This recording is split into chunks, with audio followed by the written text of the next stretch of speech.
আজকে এনডিএম এবং বিএনপির পার্টি টু পার্টি এই মিটিংয়ে মাননীয় প্রধান উপদেষ্টার সাথে যুগপৎ আন্দোলনের নেতা এবং বিএনপির মাননীয় ভারপ্রাপ্ত চেয়ারম্যান জনাব তারেক রহমানের সাথে যে আলোচনাটা হয়েছে, যে মিটিং হয়েছে, যেটার মাধ্যমে দেশ, গণতন্ত্র, জাতি নতুন একটা দিক পেয়েছে।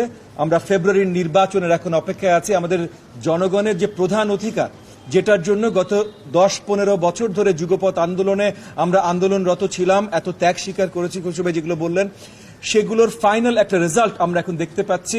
কারণ বিএনপির নেতৃত্বে যুগপৎ আন্দোলন ওই জায়গাটাতে জনগণের জন্য তৈরি করেছে।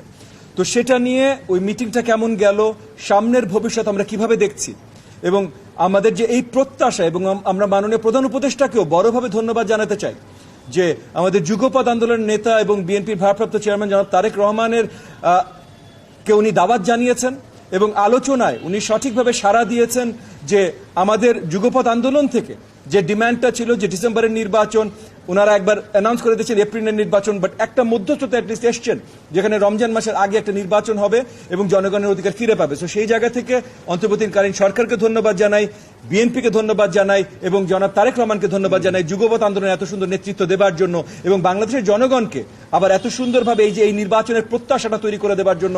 এখন আমরা নির্বাচনের অপেক্ষায়, বাকি সব কাজ আমরা যেটাই করব একত্রিতভাবে করব। জনাব তারেক রহমান যে প্রমিসটা জনগণের জন্য দিয়েছেন, জাতীয় সরকার একটা উনি তৈরি করবেন, সেই জাতীয় সরকার তৈরি করবার জন্য এবং 31 দফাকে বাস্তবায়ন করে বাংলাদেশের জনগণের ক্ষমতায়ন এবং সঠিক গণতন্ত্র ফিরে আনার জন্য আমরা সবাই কাজ করে যাব ইনশাআল্লাহ।